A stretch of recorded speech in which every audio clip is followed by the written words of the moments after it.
Welcome, ladies and gentlemen.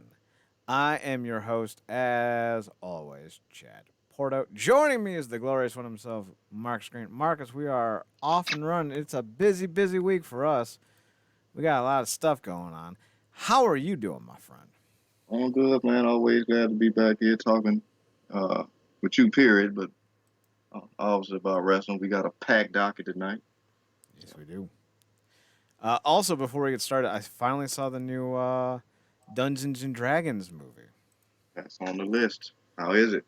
I would say it's worth a viewing. It's nothing that you're gonna be like, that's my favorite movie ever, but you're not. I don't think you're gonna be like, I didn't like that. Like even I, as critical as I am, was like, that was mildly entertaining. I liked the ideas behind it. I don't think it was poorly executed, other than I thought the writers tried to be both very witty, like it was a James Gunn movie, but also very like sorrowful and emotional, like it was like Lord of the Rings. Like they try to have it both ways, and the genre just doesn't allow itself to be both ways. At least not unless it's completely slapstick, like Men in Tights. So I would say the pacing was a bit off, and the mood was a bit off, but it was a good film. It really was. That's I, good. so I think you'd enjoy it. That's good. That's good. Can you believe that we living in a time where a Super Mario Bros. Movie is in $1 billion boys club? You know, I can because I thought that's what was going to happen the first time around. No.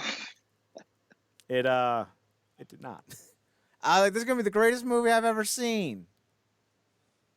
So you know, I was incorrect about that. Even as a kid, I think that was a bad, terrible movie. Speaking of bad and terrible movies, let's talk about the one that Road Dogg thinks he's a part of because he has to be part of a movie. Otherwise, I really don't understand the point of his stupidity. Road Oh, Dogg has officially gone out and said that working with Saudi Arabia is a savvy business deal. And I gotta ask, what's savvy about getting paid billions of dollars to give up your ethics? He goes on to say, it's a big deal and it's a savvy business deal, and I think it's savvy for all involved. Is it controversial? I don't know. What? Of course it's controversial. The people oppose it. Thus it's controversial. You don't need to agree with it. But that's like saying, is the Empire State Building tall? You don't say, I don't know. The answer is yes. Not everything has a multiple choice answer to it. He goes on. That's not what we're talking about. That is what we're talking about. We're not talking about that. Yes, we are talking about that. We're going over there to put on a show and bring smiles to people's faces. No, you're going over there to sports wash a regime of people who are known to kill journalists for having the audacity to say, I don't like the way you treat people. And considering Saudi Arabia is built on the backs of slave labor, I don't know. I feel like we shouldn't be giving them money. I'm just got weird like that. I don't know. I for one would have been on the side of the North in the Civil War. It's good to know what side Road Dogg would have been on, because clearly, it's not. It is not on the side of the slaves, because Saudi Arabia uses Kenyan domestic workers in forced concentration camps to build most of the things out there. So one, not only are they using slave labor, they're using unqualified slave labor, and they're doing it with some of the biggest, most, if they fell apart, would be catastrophic buildings in the history of mankind. But Marcus, we're not talking about that. We're talking about if it's good for the WWE. I do have a question for you because I'm genuinely concerned with his health, and I don't want to make a mockery of it. But Marcus, are you noticing a discoloration around Road Dogg's nose? I don't know what's going on, but it seems to be getting browner and browner.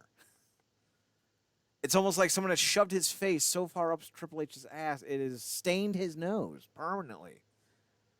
which is funny talking about that because Triple H got a hell of a snoz on him. But Well, his went up Stephanie's cooter, so it's not the same stain color. Yeah, I said it. We went there tonight.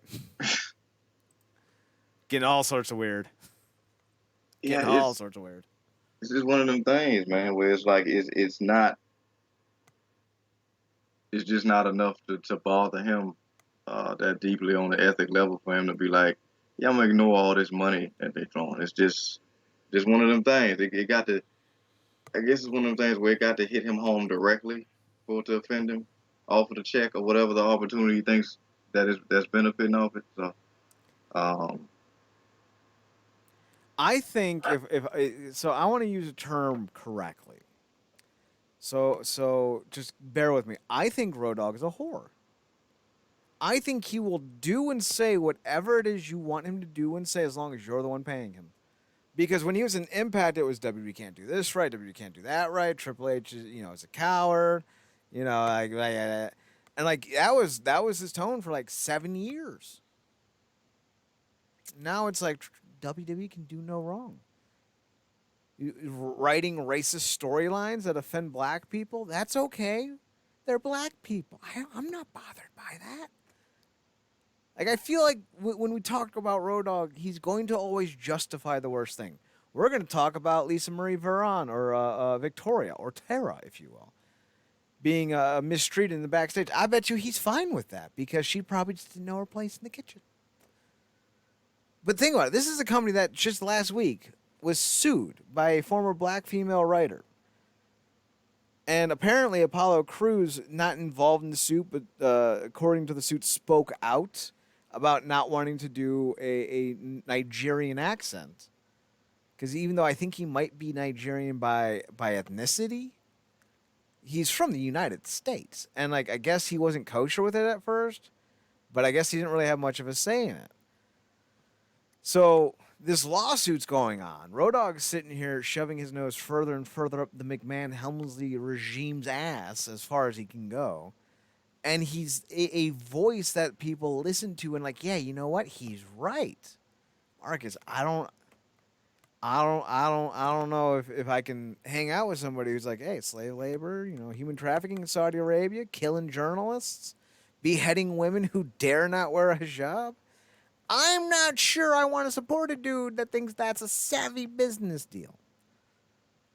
I still believe in ethics. Fucking surprising. I don't know, man. yeah, maybe he thinks just the whole business of it goes with the money and then obviously the execution of the WWE shows, and he looks at everything that you just said as something personal that the country deals with that's separate, but that's just not how we view it. Uh, so it's a lot of people can sometimes move that goalpost when they need to, when they feel like they in a position to score, you know. So uh, And we know his political leanings. He's talked about them ad nauseum when he was with Impact. He does have a tendency to move them goalposts when it seems apropos. But apropos for nothing. We're moving on because apparently, according to Road Dogg as well, we have a new writer for Bray Wyatt. And to that I say, the fact that he needs a new writer really makes me think this whole illness thing isn't an illness. Now, part of me is like, maybe it's something like an STD. Because like he doesn't strike me as the most decent of men. He's supposedly married to JoJo, and he has a kid with her, maybe even 2 kids. But he has like 3 kids with his ex-wife that he cheated on with JoJo. So I wouldn't be surprised if he has another chick on the side doing the hibbity-dibbity with.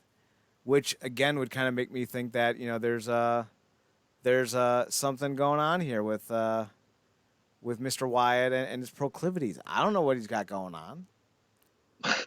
Maybe he's got the clap, Maybe he strained his back. Maybe he hates the writing so much for his own character that he's not coming to work.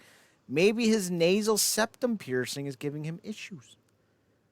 Maybe his weird dread bun is tied so hard the blood is actually leaving his brain. it's one of them things because obviously they tried to do the situation of detachment, I guess, between him and his characters. Now, so it's him, and then it's just these other people that exist outside of it. Or at least that's the narrative anyway. But this is just how we think at this point. Uh, Like I'm thinking about the potentiality of him being confronted by whoever's paramour is at the time about him cheating, and instead of taking accountability, he pats it off on one of his personas. It was Like, Uncle wait, it Howdy. wasn't me. It wasn't me. It was Uncle Howdy. He got a little rowdy. You know what I'm saying? Howdy got rowdy. And like the thing that really pissed me off about Bray Wyatt is he's not even good. Like there are so many people that think this man is actually good at wrestling, and it upsets me. It upsets me so. And like the thing that really pisses me off, in 3 years he's wrestled 13 times. And apparently he did 4 lights out matches this year. 4 of which were on house shows. So Yeah, man, it's one of them things that we talked about it before. I forgot exactly what the topic was, but it's like a lot of times I think in this instance, once again, like people confuse movement for momentum. mm-hmm. You know, there's a lot going on with bringing that character and everything and stuff when he came back, but where did it go? What did it mean? What was the purpose? What was the point? He wasn't going after a title. He was just, you know, it had some potentiality of goodness with LA Knight, most of that dealing, of course, on the side of LA Knight, but what that ended up being a big ass ad for Mountain Dew. Mm-hmm. And then what happened after that? Like so, um, they was tapping back into Alexa Bliss potentially, but ultimately, like, what's the most memorable thing about him coming back? Like, probably what the debut, Mm-hmm. all that. And people like the entrance once again, but again, like, it's a lot going on with the character. But where is it going? What did it do? What was the purpose? And I think, like you said, this might be potentially a stalling tactic because he might, if he has a new writer, and I'm guessing he has, because we've come to know that he's been heavily involved with a lot of this stuff that he's done. But you would imagine so, because a lot of this stuff just kind of out of the realm for a lot of these writers. Because sadly enough, they tend to lean more into the stereotypical side of things when it comes to a lot of these performers of color, instead of just going with the logical thing or thinking outside the box. That's not offensive. So he probably might be sitting down working with this writer, getting them tapped into his thought processes with these characters, and what's to be done is something new. Because I mean, that's kind of what's becoming his character. He has to refresh it every so often because the thing that he could have sparked that actually could have worked had they done it probably was the Fiend, but they killed that like. So when it comes to Bray Wyatt, Marcus, the thing that kind of strikes me is that this has been going on for a decade. And for a decade, I keep getting told, be patient, it'll pay off. And for a decade, it has not. At a certain point, it's not the writers, it's not Vince McMahon, it's not Triple H, it's Bray Wyatt. He can't wrestle. His promos suck. They're incoherent nonsense. They're gibberish. He jibber jabber, gibbery gibbers, jib jab, bops. That's how incoherent he is. He's the scat man without any rhythm. And I'm supposed to believe that after 8 months, because he came back in October, right, of 2022? Yeah. That's 8 months ago. I'm supposed to believe that a writer is going to turn around this whole thing. He's been gone for 4 months. His whole shtick of like the characters is fucking done. Like no one cares. No momentum. I think it's time to fucking cut bait on this dude and let him, live whatever life he wants. Because he's never going to be the star you think he is. And it's not even the WWE's fault. I don't want to hear, well, Goldberg squashed him and that ruined it. Because Firefly House of Fun match, Randy Orton, there was the Matt Hardy of it all. There was his not feud with Braun Strowman. There was his not feud with Bryan Danielson. Like, this dude has done nothing his entire career but be a giant miss. Like, I feel like every time I see him, Like I'm talking about like someone like Jabari Parker of the NBA. Somebody with immense athletic and offensive talent, but can't just put it together for a full season. But people keep taking riders on the guy. What did you think about the Cena match, real quick? And if you did like it, anything about it, did it have more to do with the journey going back through Cena's tenure than the stuff that he had to deal with Dana Wyatt? So I think I maybe only liked like 2 of those types of matches, like the first Final Deletion, Yeah, and maybe the one Sting did with Darby Allin against Cage and who was it? Powerhouse Hobbs in that factory. And that's yeah. only because Sting got to beat ass, and I'm all for Sting beating ass. So no, I didn't like the match, but what I did like about it was the Cena stuff. Yeah. Like it had nothing to do with Bray, Hmm. and like his character being the catalyst for it didn't make any sense. And like Cena showing up in the NWO shirt felt more like an insult than it was something to be like, oh my god, that's so cool. Because like we always wanted to see the Cena heel turn. So I don't have any fond memories of Bray Wyatt. Actually, I do have one, a sincere one. The feud they had with the Shield in, what was that, 2014, was great. But the problem with that is, and this isn't their fault, that was the catalyst to get them to be faces, the Shield. But Yeah. then, like 3 weeks later, they break up. And they could have been the biggest face group in the history of the WWE had they stuck together. Hmm. Because they weren't a great heel faction. Like, they won a lot. And they built a brand, yes. But in terms of marketability, overness, selling, draws, pay-per-views, merchant, they weren't there. And they were about to be. And then WWE's like, no. Because had you made them like a face group for actual justice, especially with the political times that we were entering then as a country at the time, I think you would have had money on money on money. It baffles me that they actually threw that away so fast, but it's the WWE. Speaking of Yeah. WWE, we do know why they changed the Saudi Arabia show. Instead of it being King and Queen in the Ring, it's going to be the tournament to crown the Night of Champions World Heavyweight Championship. And the reason for that.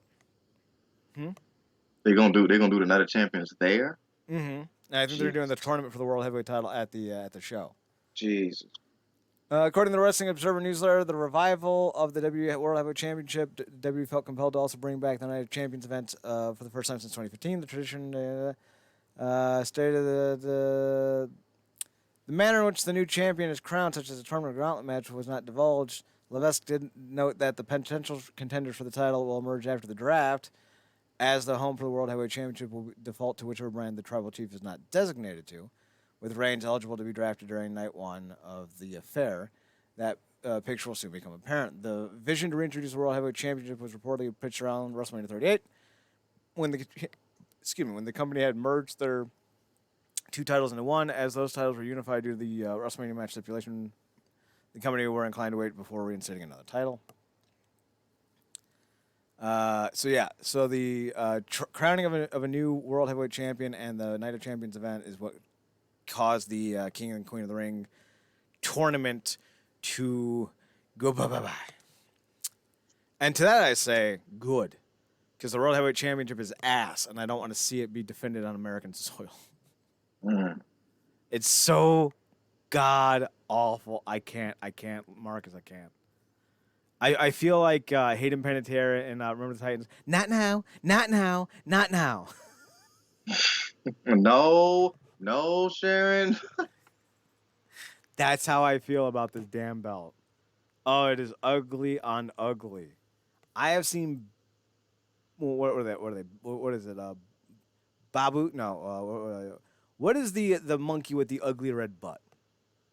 A baboon. A baboon. That's what it is. Yeah. Baboon. Mhm. I was about to call him a babu. I'm like, no, that's not right. Yeah, it's They are it's. baboon butt ugly. That I title. I still don't know if I put it over the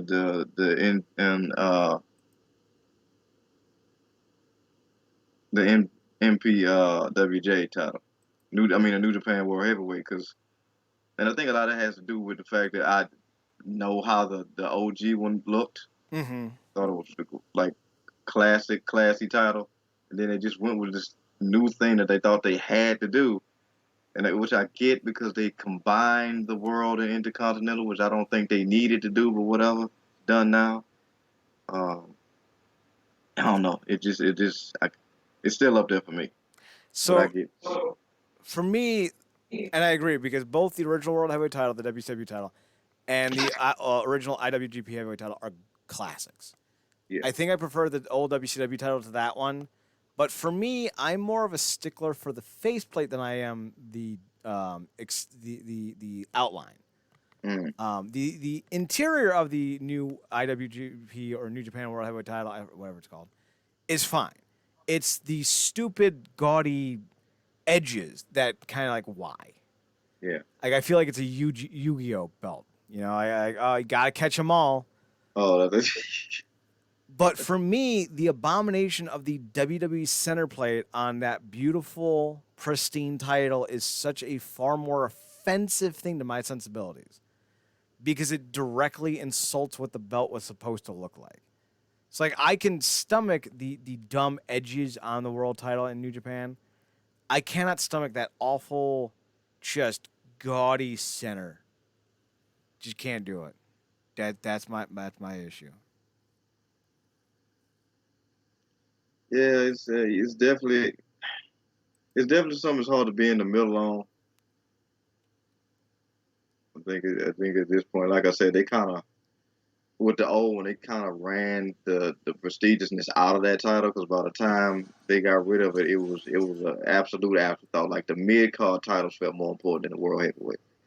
So they definitely needed to do something new. But like I said, it's just one of them designs where it's either you own it or you're not, and maybe it'll grow on some people. But I still prefer the WWE title that The Rock debuted with, where it had the champion in big letters Oh, instead of the big WWF. the one that he debuted like in like 2013. Yeah, Okay, yeah, which is and basically the design that we have today, more or less.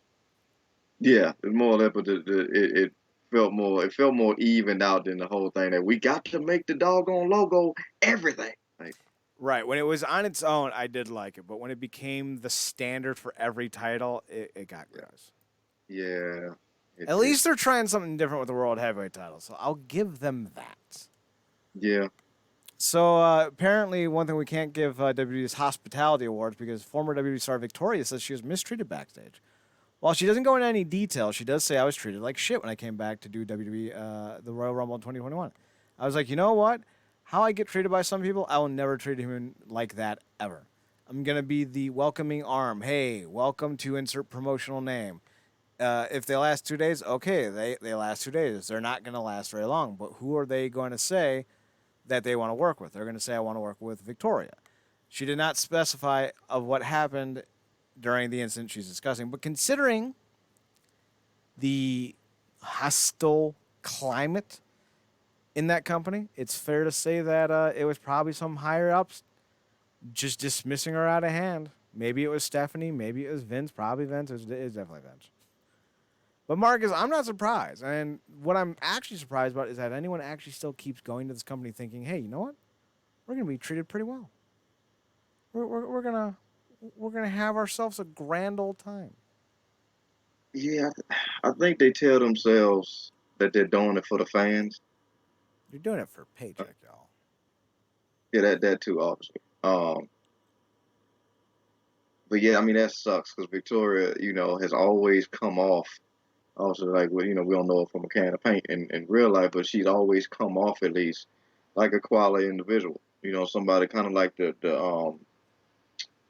one of the OG aunties in the industry that keeps the door open and helps a lot of girls out and stuff like that. And it sucks that everything that she did in that company, she kind of gets discarded like that. But I mean, look what they. I mean, and obviously this was before the Mickey James incident, but you kind of can't be surprised. I mean, didn't they put Mickey James stuff in a garbage bag or something? Mm-hmm. So you look at that. I mean, you kind of just if you're not the shiny new toy, you get treated, like them old Sid toys that was under the bed dead. You know. having to call about a sandbox and whatnot, to having a baby's arm coming out of a GI Joe figure or whatever. So, I mean, that sucks. But like you said, it's not a surprise when you brought it up on the docket. I was hoping she wasn't talking about her last stint with Impact, which I don't even know when that was. But you talk about it, I'm like, you know what? I bet she'll go into the Impact Hall of Fame before she even get considered for WWE. Victoria actually just wrestled this year for Impact. Mm. She took on the Death Doll. She was Giselle Shaw's tag team partner. Oh, okay. That track. I'm glad to see, she can, much like Madison Rain, there's always an open door policy. And, not for nothing, too. Victoria still has one of the best finishers in the industry. Mm-hmm. That Widow's Peak at the time, I'm like, I remember, like, on the video game, I was like, I gotta get the Widow's Peak. It's like one of the coldest finishers I've ever seen. And I don't think I've seen a lot of people even duplicate it in terms of doing it, because at this point, we always talk about all these bastardized finishes, and I went back and upon my Impact marathon binge, seeing Scott D'Amore pop off a Canadian Destroyer, like at last, it feels like some justice got done to this movie. It was pretty dope to see. Yeah. And I'll say this, for being 52, Lisa Marie looks pretty damn good. Yeah, man, she's always kept herself, despite, because I know she's had some prolonged, like knee issues Mm-hmm. or whatnot. She's always kept herself in shape and haven't let age slow her down, certainly not personality-wise. So, yeah, it's you as old as you feel. But that sucks, but I mean, it's kind of what it is. I mean, even the Bellas came out this year and talked about how they basically got punished for being successful. Mm-hmm. Which is another thing that they've done. Like they can't, because I feel like they got so scarred by what happened with The Rock and Austin and maybe, I don't know, I guess to an extent Hogan. Like you can't be bigger than the company, and if you go outside of it and get your own success, if the company can't 100% capitalize off it, they're gonna slice you for it. And that's even with not being too high on the bells, that is just ass. It is. Yeah.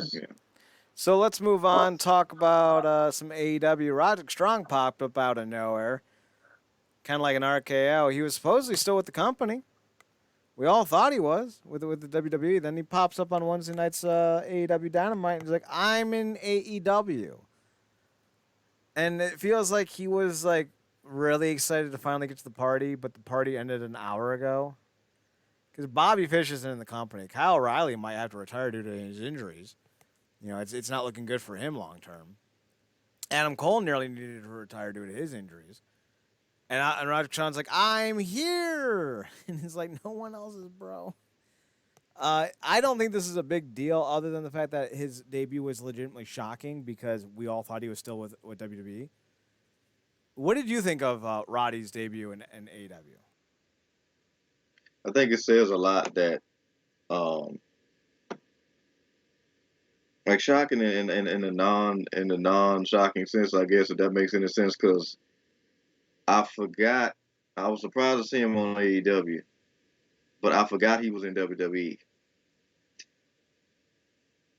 And now I'm like, because we didn't get an announcement that they were done with him or anything. So I guess he had a quiet release, one of those silent releases, and he kind of just eventually tapered off. Because we said this when the group eventually broke up and tapered off in NXT, he was going to be the odd man out. Mm-hmm. And that has nothing to do with his ability, but essentially he's always been one of those guys outside of what they did for him that one time in NXT about that video package they did about him, his background, which was kind of sad. Outside of his stuff he does in the ring, he's pretty much, stale bread, personality wise. So putting him with the Undisputed Era, I think, prolonged a lot of his career in that company. And then also, like I said, when they broke up, it was nothing. And now it kind of just feels like he's following them wherever they go. So they could just remake the faction with a new name on it or something. So apparently, the Judgment Day no longer includes Rhea Ripley. Oh yeah, she got they did the thing again where the red and blue champions got swapped to alternate brands.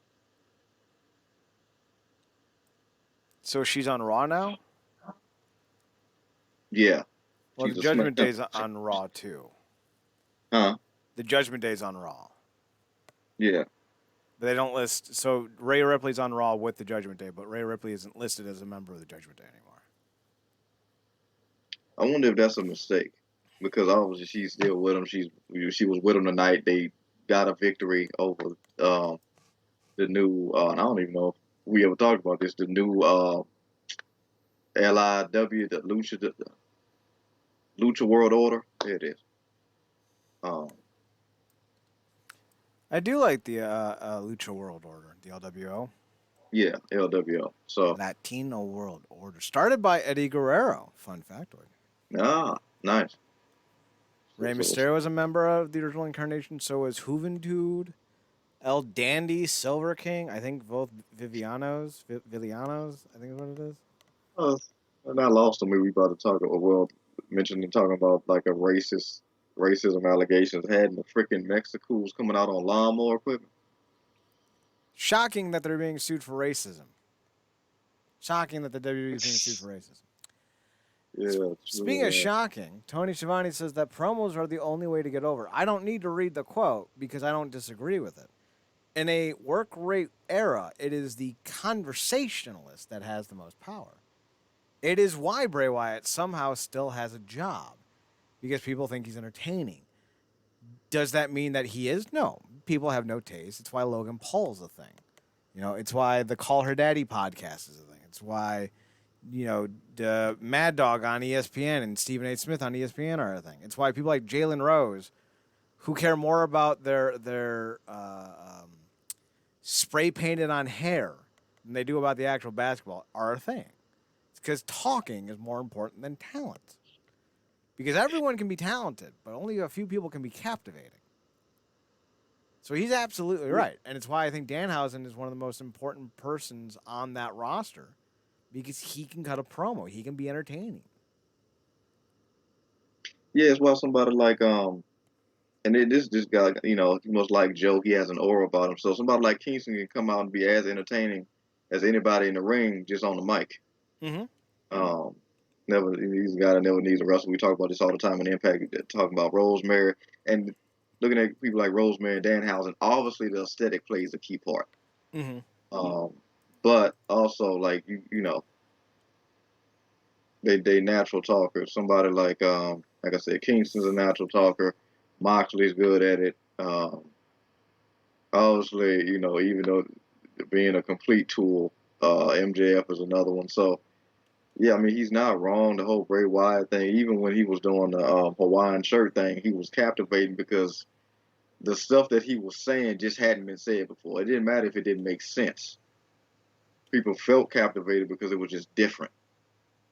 Uh, but yeah, but you also, I mean, we also live in a generation where a lot of people are making money, whether it be, you know, in this industry or others. And certainly, you see it on YouTube all the time. Real good verbal bullshitters. Mm-hmm. Real good at either reading a few books or you know studying up on some stuff and consistently putting some verbal narratives together to make themselves sound real knowledgeable about things or really in the know, or they have a certain inflection that makes them feel like, man, this guy's good, and they're not. They're not, particularly if you know what they think they're talking about better than they do because you actually have done the study and work. But that's just how it is. A lot of people would rather, you know, kind of come off captivated than actually be captivated. Like as long as it sounds good, I'll go along with it. So, but he's not wrong about the promo part of it. You talk about this all the time, whether it be with guys in the ring or talking about it with guys on commentary. If you're not really captivating with a voice or have anything to say or just nonsensical, it's not going to work. So I'm looking at the draft, and I'm basically just saying everyone got flipped, basically. Yeah, it's curated all to hell. If the IC champ win last week, you know the US is going over there this week because they're not going to have all the titles on one brand. And Like, then Triple H kicked off the show saying what we all know, that Brock Lesnar is a free agent. Paying him too much to keep in one place. so what I don't get is you have 50 odd picks, 70 picks. How many? Like, this between is so fucking stupid. between both the main roster people, and then also they also pull it from NXT. Like, there's like maybe 10 people are staying on the same brand. I have to wonder, like, what exactly, like, is this like a full on like redraft, like everyone's getting redrafted, or is this like one of the old supplemental drafts where we're just changing a few people around? It's, you know what? It sounds like an amalgamation. Also, if you pay attention closer, they kept the couples together too. Nah, that's not surprising. It's not one of those things where back in the day, like, holy hell, they split up Devon and Bubba. This is so overly convoluted and stupid. You know what you do? Stop making it a TV show. Do a once a year draft special, Peacock pay per view. I don't give a shit. Have it be for NXT talent only, and have matches where the brand that wins gets the pick. So like you do a match where it's Kofi versus Seth Rollins. Kofi's on SmackDown, Seth's on Raw. Kofi wins, SmackDown gets the first pick in the NXT rookie draft. And then if you say, SmackDown goes 5 straight and Raw only gets 2 picks, you can then do a trade where Raw wants X guy or an X girl, and they're willing to give up 4 or 5 draft picks or people on the roster for it. Like, actually make it more along the lines of what the actual NFL draft is. Because this is nonsense. Because I'm seeing, like, right here, we have rounds, but there's only 2 brands. So why are there rounds? Why are there 4 picks per round? And then I see, like, the bloodline. Pre-draft brand, SmackDown. Post-draft brand, SmackDown. Were they drafted or were they not drafted? I think they were drafted. So it seems like they're just drafting people to different factions, like different. I think they're just doing a full-on redraft. Like, you ever play like an NBA game or an NFL game, and like, do you want to do a full-on draft? Like, and you start with like Peyton Manning or LeBron James number 1, and then you do that way. Is that I'm assuming that's what they're doing. Because otherwise, this doesn't make a whole lick of sense.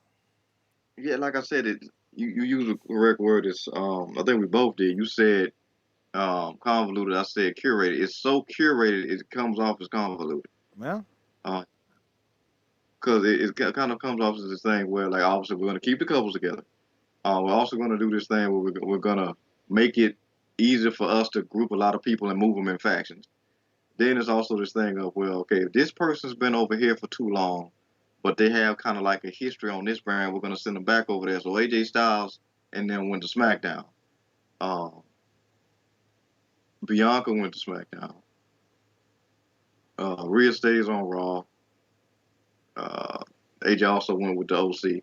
So it's like you said, you come into it knowing they're not gonna screw themselves in the corner by having a bunch of titles all on one brand. So if the IC went to SmackDown, you know the US is going to Raw, or vice versa. So it's like it doesn't really feel like there's spontaneity. They're selling you on spontaneity, but that's not it. So I'm just worried that they're doing so much shuffling that they're not doing any shuffling. Because, like, the whole point is you shuffle 5 or 6 names and freshen up the matchups, not do a whole redraft. But, because, like, I don't know. This is stupid. Speaking of stupid, Brian Hebner says that AEW referees are the worst in the business, saying the refereeing in AEW is shit across the board. Refereeing is shit. Nothing ever changes. It's like nobody gives 2 shits whether they're right or wrong, and there's no ramifications for all the screw-ups that will happen week in and week out. It's amazing. It really is. Do you think that Brian Hebner is right about AEW's referee issues?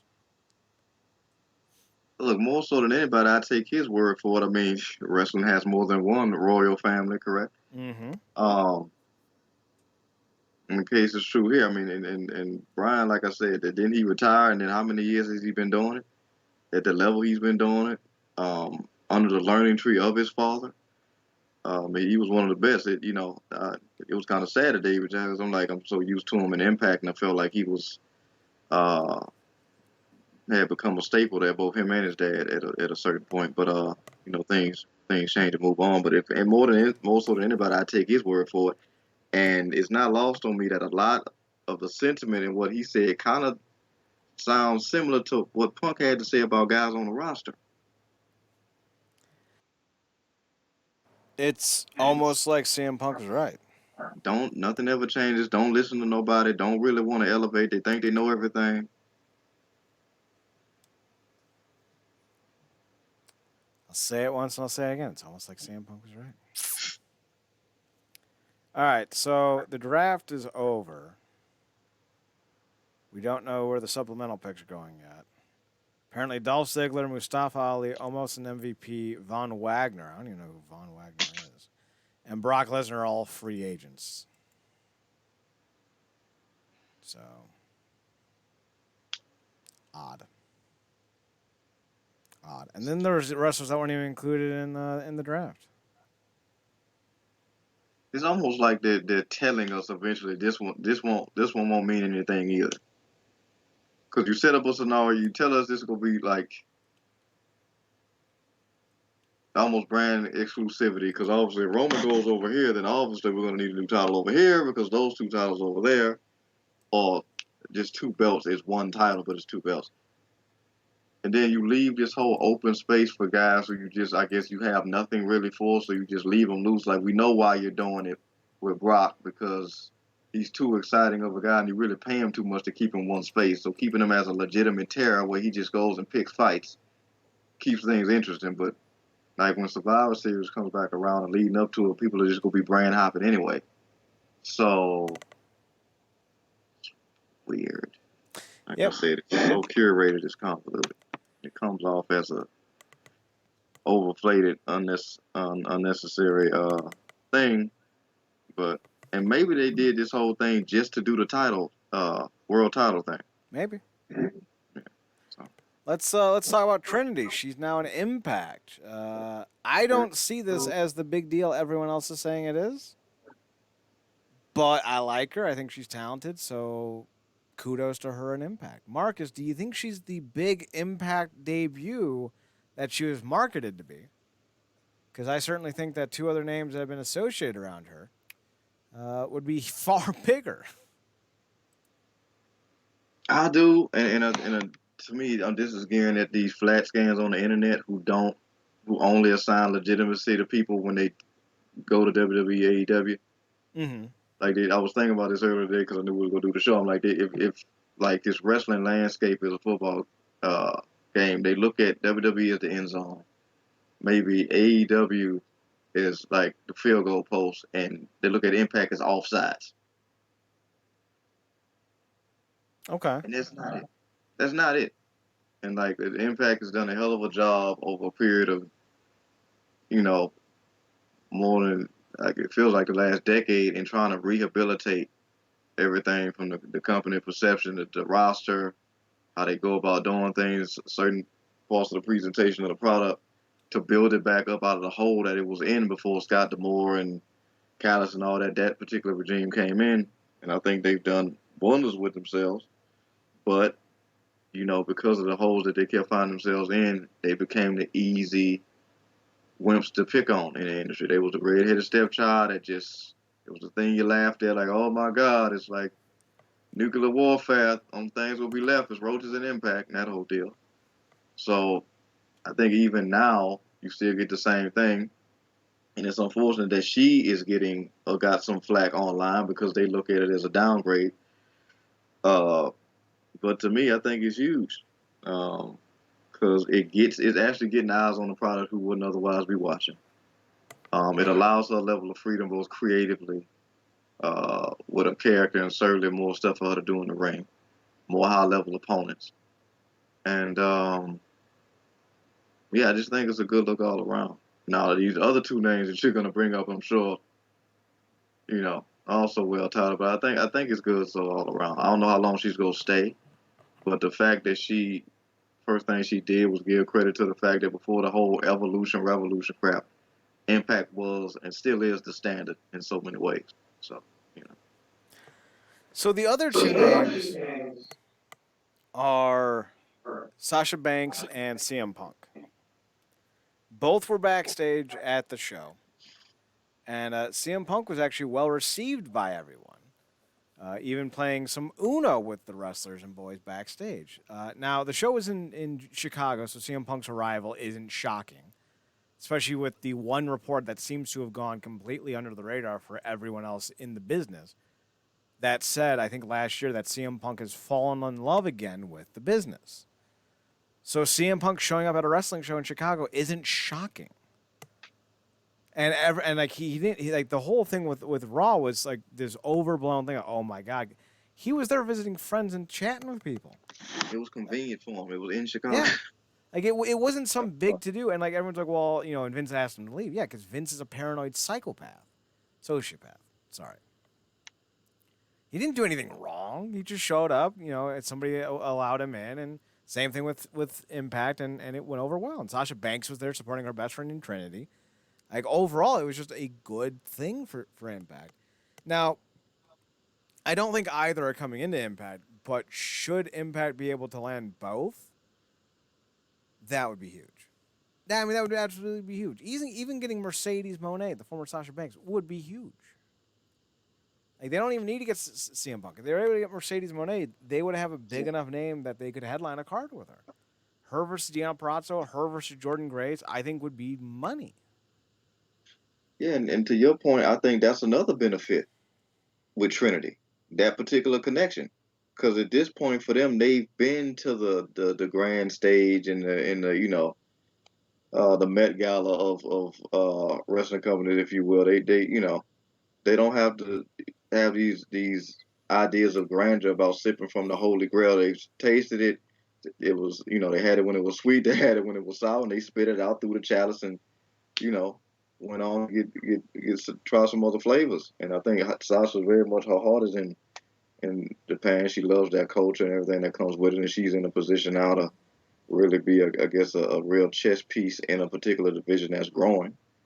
And Trent, I just think she needed to, get in the headspace where she got out of the WWE bubble and just get back to like loving the craft and doing that. And I think her going to Impact is indicative of that. But I think they are close to the potential of having that be a thing with Sasha more so than before because Trinity's there.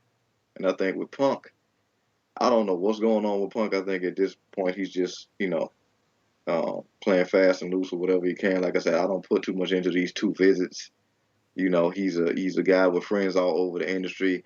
Both of these instances with these shows were in Chicago, which creates a level of location convenience for him. But again, it's with everything that's went down, and obviously CM Punk is just a clickbait thing for a lot of people anyway. Um, but yeah, I think it's not out of the realm of the idea that they might be able to get Punk to pass through for a little bit, and Sasha as well. I don't know if you could lock these two individuals down, but I think it's highly likely now that they'll pass through. Look at all the names that we talked about that then came back to the company. We just got all this back. Kaz has have it feel like has done more in these past however many months he's returned than he ever did in AEW. Outside of what he was doing with Daniels, but yeah, so um, it's good to know that Impact, at least to the performers that matter, isn't the dark horse it used to be. And speaking of past dark horses, let's talk about Nick Aldis, who's with Impact currently, but his contract's kind of up in the air because some think that he'll be off to WWE the moment the hiring freeze is over. Fightful Select states that Aldis was working with the company on a short-term agreement that appears to be a feeling out process for both him and Impact. Right now, Aldis is readily more concerned about seeing how things work during this stint, and he is wanting to have a positive impact on the company during his run. He didn't want the status of his contract to overshadow the work that happens, and it now remains to be seen how long the Englishman will be with Impact. He wants to make time to work with PCO, Eddie Edwards, and Ace Austin as some of the names. Marcus, do you think that we'll end up seeing Aldis stick around long term with Impact? I think it's a possibility. I think obviously he has history with the company, and then that very much got him started and got him a good foothold and the craft and who we eventually would see him from a foundational perspective, see him eventually grow into as very much the emblem piece for the revival of the NWA. But that was a lot for him to carry. Like how long was he the NWA but that was a significant chunk of his life for a little bit. Like how many years? Like what, Off five and years? on, Something? 4 or 5 years, yeah. Yeah, that's a wow. Do all the stuff that he did, and a lot of that stuff was on his back. In a lot of ways, it took up a lot of time, and obviously that went a different way for him. But I think coming off of that, he kind of just want to play things a little loose for himself to create and keep some flexibility. And I think obviously just him coming back to Impact speaks a lot to the repair relationship there. But I think he kind of just want to kind of play it out and wait and see. And I don't blame him. Obviously, Mickey has good with the company. That was another easy decision I would imagine with his wife being there.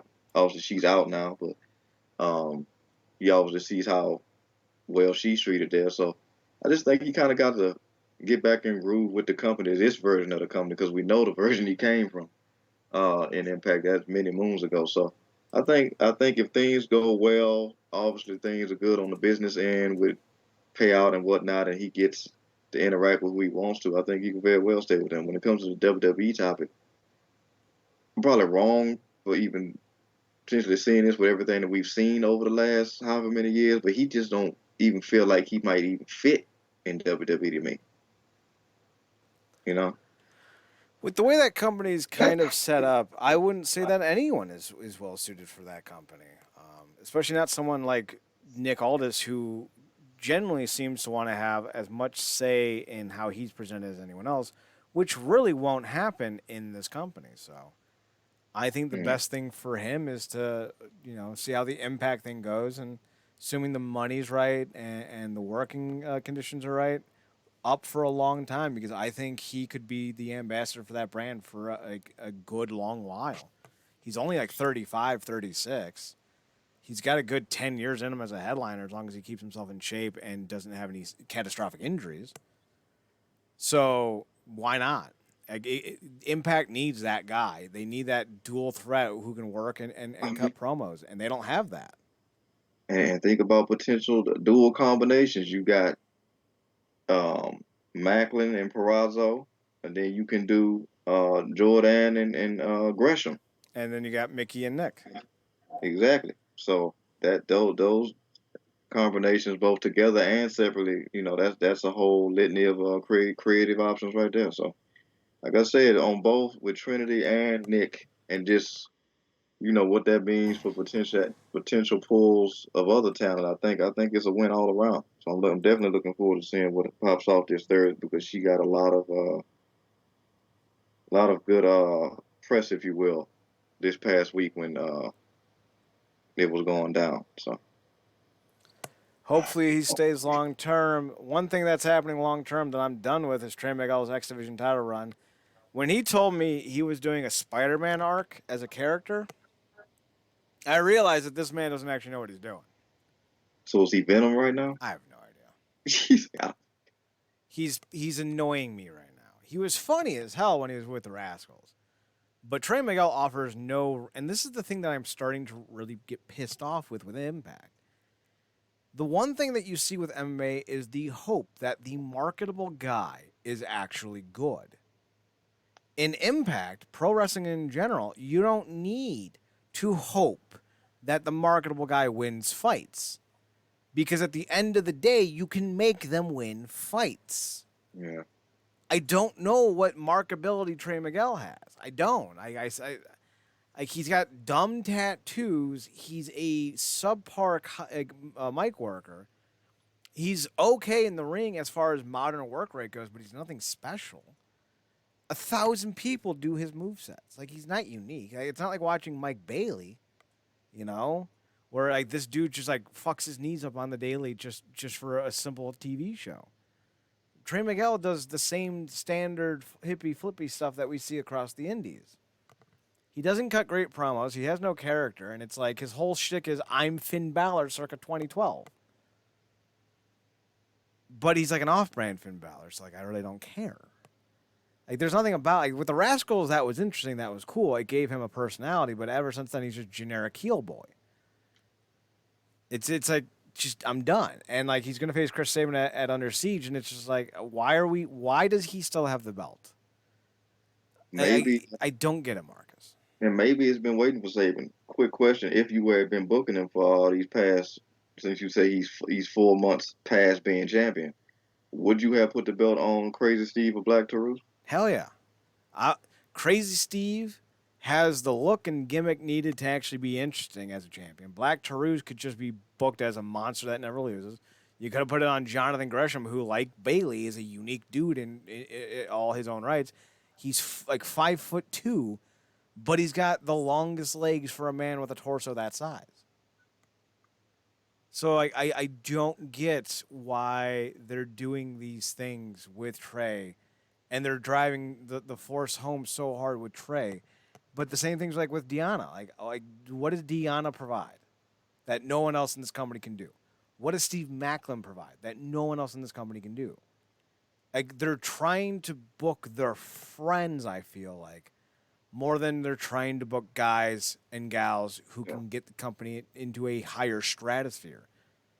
They don't have the depth they had in 07, 2009, 2012, where you can make decisions that not everyone agree with, like having Rob Van Dam beat, the win the world title over AJ Styles. Not everyone agreed with that, but Rob Van Dam's a draw, so like it's gonna work. Sting getting the bump, and Christian Cage getting the bump before Monty Brown makes sense because they were bigger draws. Steve Macklin's not even a bigger draw than Trey Miguel, for Christ's sakes. And like he's not a great promo. Like I don't know what this company is doing. You have elite workers like like Speedball, Mike Bailey, like John Gresham. You have characters like Crazy Steve. You have Rosemary. You have so many like even this Jody Threat. You have so many unique looking talents and so many credible wrestlers, and they keep going back to the same boring ass well constantly instead of trying to make a new star. And maybe on some of these upcoming shows, we will see a shift because obviously, like I said, Trent is going to come in and stir things up. We talked about why they likely went with Deanna on the show, because they've made those mistakes in the past where you made a long-term decision for somebody that had saw you as a short-term deal. Mm-hmm. You know what I'm saying? So it's like why we wanted Jordan to get it. If Deanna was more of a sure lock contract wise, yeah, go with her. But like I said, she may run into the Trinity thing depending on where that's going because I think she's locked in through Bound for Glory, hopefully. So we could see that change there. In terms of the X division, I definitely probably would have dropped it on Steve. I think, not to be one of these you deserve it guys, but I think it's something he's earned. And all this time that we've seen him, I think that character's really evolved through Decay and now afterwards. I think him or Taurus were great options. Obviously, Gresham would be top, but hopefully Saban is the one to knock him off because there's historical narrative with Saban. This would be his what reign if he gets this win? Oh, I have no idea. 10th, 11th, 9th, 7th, something like that. Which this would be the time to make a WWE decision and go with the numbers. Mm-hmm.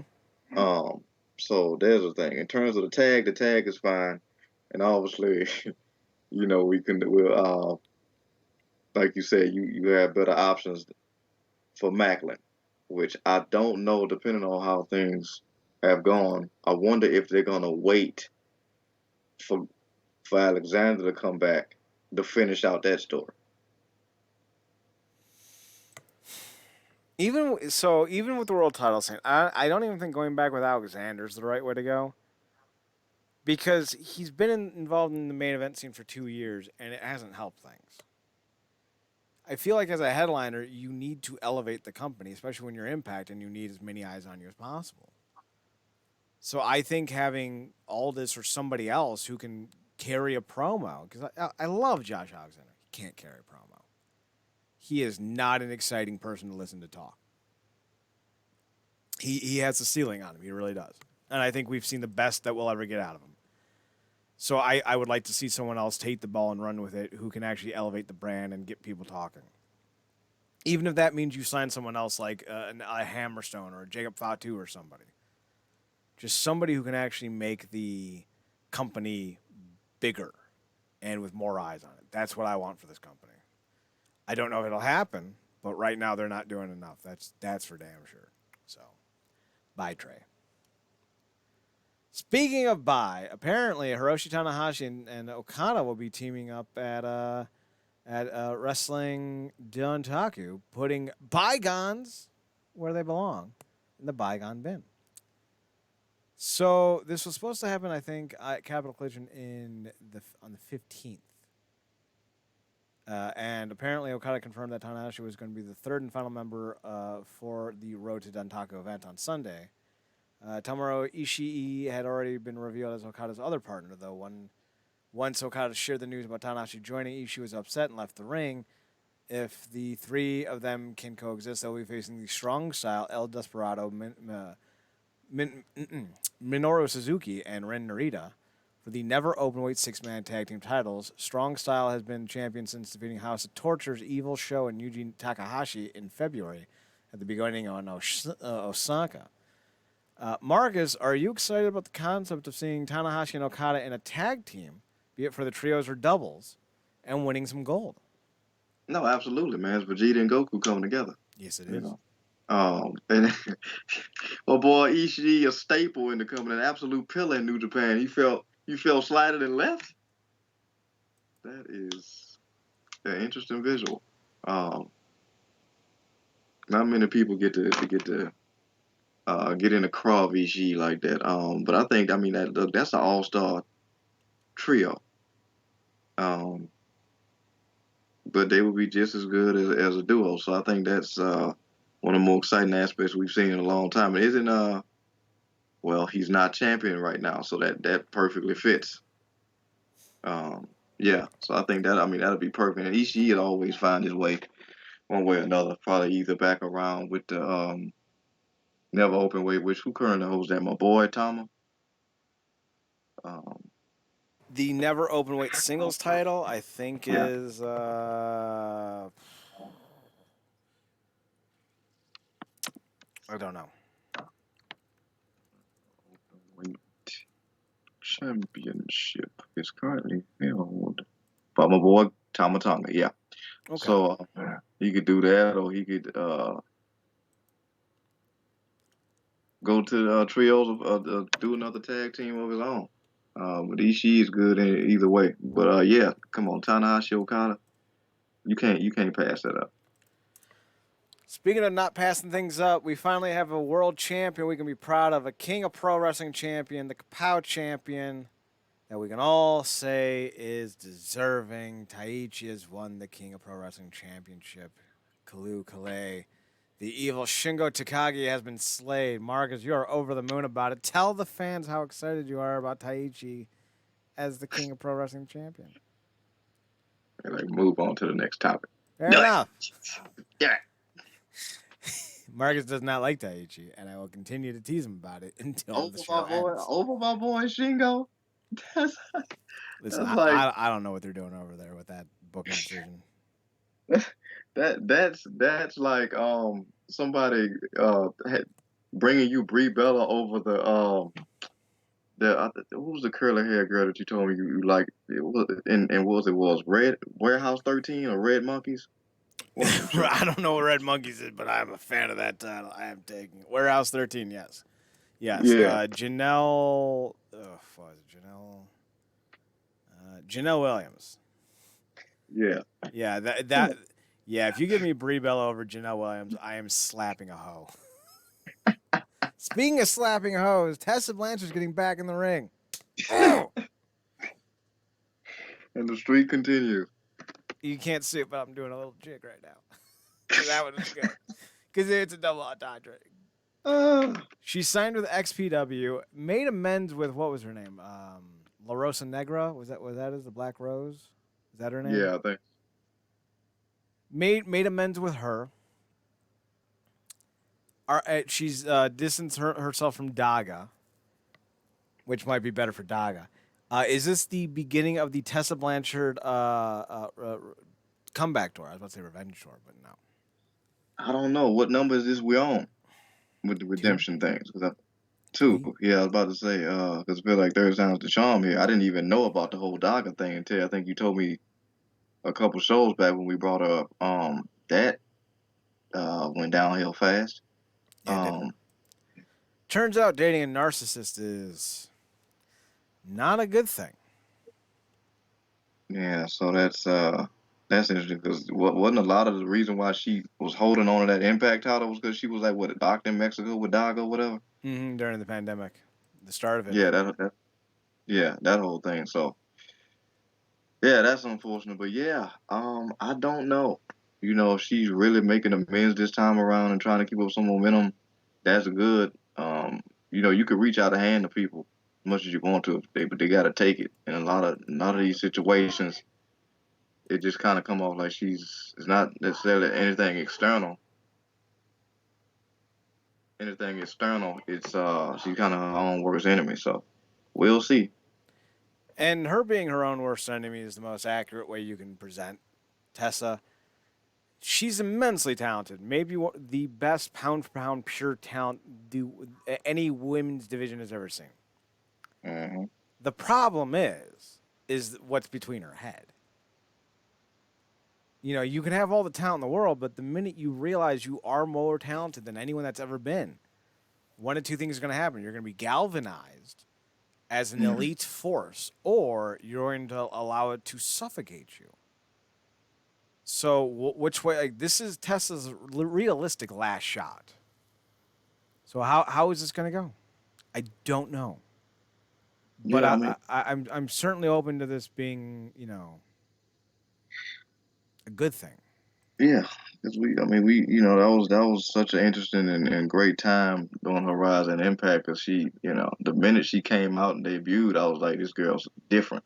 You know, she really kind of looked like China Big gave some of those vibes and had just such a ferocity to her in the ring. Like you said, she's, you know, one of the best out bar none. But it's one of them things where she just got to be able to get out of her own way. You know, kind of got to a point where feeling like she was buying in her own hype, and that's never good. You know, you always got to kind of try to stay level. And she's had a particular background that she's, you know, done with. Obviously, she comes from a very interesting pedigree, which has been really great and aided her in the thing. But again, like you said, if um if you can't get out of your own way, it's gonna be you know it's gonna be difficult. And I think she's going back to school to get some type of degree.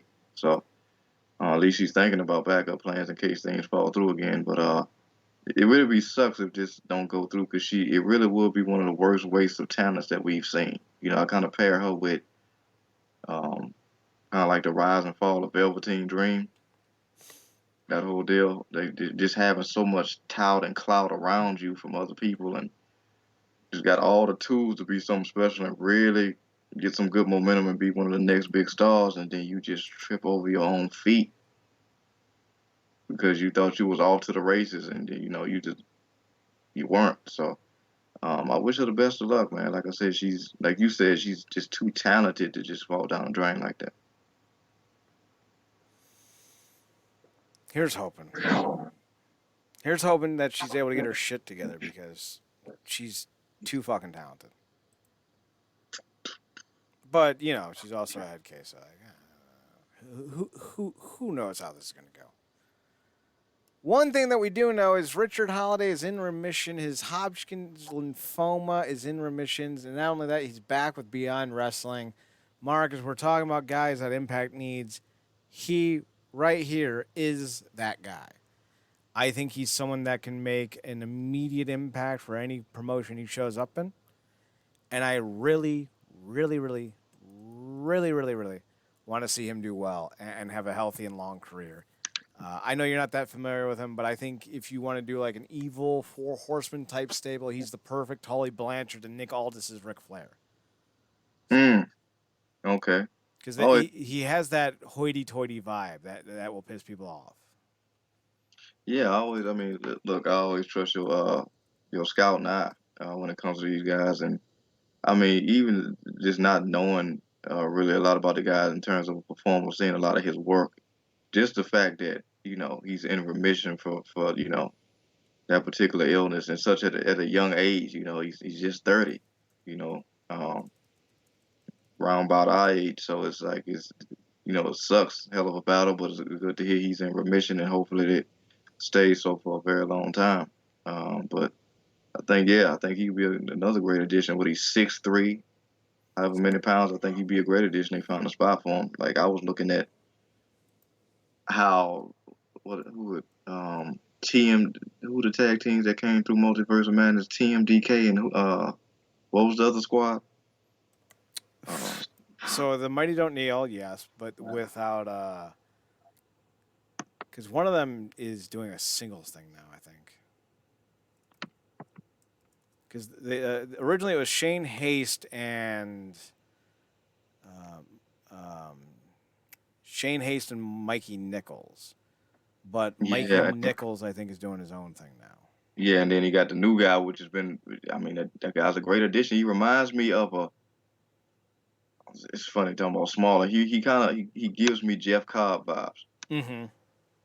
So Ozzy Open, that's what I'm thinking about. Yeah. Okay. No, two great tag team additions. I don't know. I think obviously they may have a loose relationship with Impact, but they've been brilliant. So I think adding somebody like Rich Holland,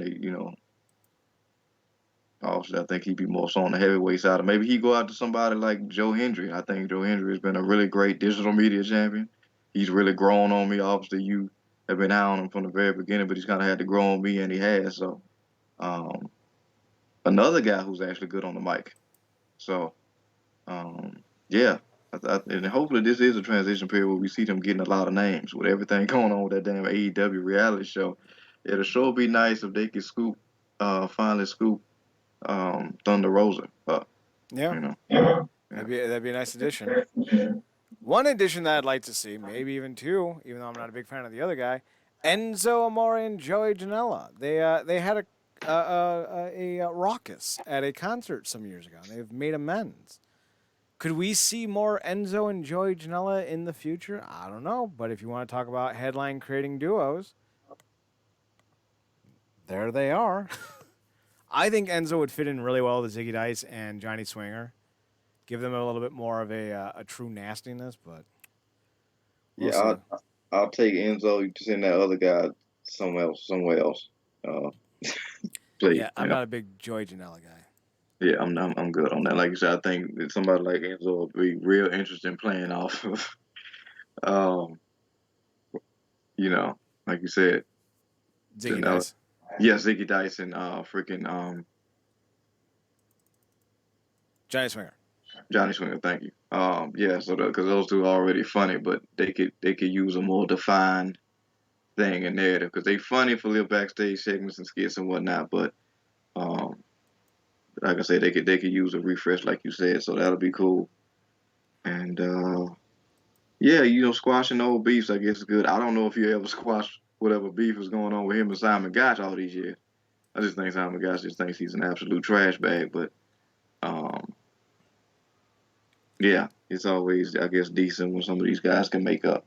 But yeah, Enzo's another name. Seems like he kind of just bouncing around where he can. Has he been in GCW yet? Not that I'm aware of. Although that will be interesting to see what happens with him because he's now done with Major League Wrestling. Mm, So I think Enzo popping up in GCW is very much a realistic possibility. yeah. Let's see. And Impact as well, because I mean, obviously, if he still got a relationship with Big Cass, and obviously Big Cass had his stint, he'll probably recommend it to him. I don't know if they're still friends. They did have a falling out, but I think they also had a reconciliation too. So, it's one of those things that we'll have to wait to see what happens with that. Last bit of news: Dark Side of the Ring is coming back for another season. Following a nearly 2-year hiatus, full trailer has been released on the show's Twitter account revealing the topics of the upcoming season. Season 4 of this docuseries will feature the careers of Chris Candido and Tammy Sitch, Magnum TA, Adrian Adonis, Doink the Clown, the Junkyard Dog, Marty Jannetty, that'll be good, entertaining as fuck, Bam Bam Bigelow, Abdullah Butcher, WCW's Bash of the Beach 2000, and the Graham family. The season will include 10 new episodes, meaning there will be no 2-part deep dives as in previous years. Marcus, are you excited about the upcoming season? Yeah, I mean, I think Dark Side of the Ring has been a real cool addition to the wrestling zeitgeist, despite I think they got some complaints about, I guess people didn't like how, I guess, Dark Side of the Ring got, which is weird because you want these stories to be told authentically, even as emotionally crushing as a lot of them have been. You kind of want to know. It's very interesting information to have, particularly on guys you're not necessarily familiar with. So yeah, and then it's kind of timely, the whole I think Tamlin Sitch thing, because isn't she finally being like about to be brought to justice for what she did like a year ago? I don't know if she's about to come to justice, or if she's getting released from jail, or if she got arrested and getting released and getting arrested again. Yeah. There are calculus problems that I find easier to keep track of than Tamlin Sitch. Now, here's the issue with Vice TV. Vice TV is owned by Vice. I think we all knew that, yes? Mm-hmm. I mean, let me double check because I just want to make sure I got my facts right. Vice Media is heading to bankruptcy. Mm. So not only will this probably be the last season of Dark Side of the Ring, it'll be the last time, more than likely, that the channel will actually be in operation. They're in significant loss. They have not been making money for a while. It's not the fault of Dark Side of the Ring. They were actually, Vice as a product was actually quite profitable up until 2 years ago, I think, when a lot of bad decisions happened. Let's see. According to Deadline, Vice is preparing to file for bankruptcy. Vice Media Group, with a swashbuckling, youth-skewing digital media brand, is preparing to file bankruptcy. The company, which was valued at $5.7 billion in 2017, is considering the move after struggling to find a buyer, according to reports. It comes after a tumultuous start of the year for the company, which saw Nancy Dubeck exit after 5 years, replaced by Bruce Dixon and Hasafua Lakawandawala, as well as the departure of the global president of news and entertainment, Jesse Angelo, to launch his own production company. Last week, the company underwent the latest in the series of layoffs, streamlining its news division and canceling its signature show in Vice News Tonight. Vice Media Group has been engaged in the comprehensive evaluation of strategic alternatives and planning. The company, its board, and stakeholders continue to be focused on finding the best path for the company. The preparations come as the company is still searching for a buyer, which could happen over the next few weeks. Fortress Investment Group is the company's largest shareholder of debt, and if Vice enters Chapter 11, would likely control the business. The company was founded by Shane Smith, Shurji Alvi, and Gavin McInnes in 1994, initially as a Gonzo magazine. It has subsequently launched a number of television divisions, including a linear channel, a studio arm, and a new division in addition to a creative agency and web operation. So, there it is. We'll see what happens. I'm excited for a fourth season, but it may be the last season. Yeah, I think I had heard previously, maybe loosely, that this was potentially being the last season. Not necessarily, I don't know if it was just because of complaints, but obviously getting this information, it kind of makes sense. Maybe why it kind of took, like you said, 2 years for it to return, because they was trying to get stuff kind of lined up. Because it's kind of, sadly enough, as much great things going on in the industry, it is kind of like a plethora of tragic stories to cover. Mm-hmm. And it's crazy because with the Sitch thing, there's like her life like becomes tragic in stages, and I think the Dandito thing is like just one stage. So we'll see how that goes. But yeah, like I said, I'm definitely looking forward to it. The two-parter thing That's not a real big deal. I mean, some of those stores required two parts because it was a massive thing to cover, and you'd almost be cheating the store if you didn't, cover as much as they did. So yeah, I'm looking forward to it. Like I said, that on top of what I think WWE's been doing with these biographies. I know they just did one on Dusty, which got a lot of praise and whatnot. So a lot of good historical content to catch up on. Yeah, there is. So with all that being said, we're done for the night. That's all we got. Unless Marcus, you have anything else you want to add? Congratulations to Gunta. He maneuvered and it was like, oh, we doing a European tour. Yeah, I can definitely work my wedding into this. So he Yeah, didn't have to take no time off as champion. That was a brilliant move. Shout out to him, and I think Jenny is the yeah, young lady. that's his wife. Also, Carmella and Kylie Ray have announced they're pregnant. Not with each other. That's impossible. Go Nice, sexy. nice.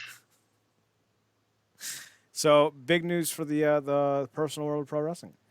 So I guess that's it for the night. If you want to follow more Marcus Green, you can find him on his Twitter account at ParadoxKid, ParadoxKid.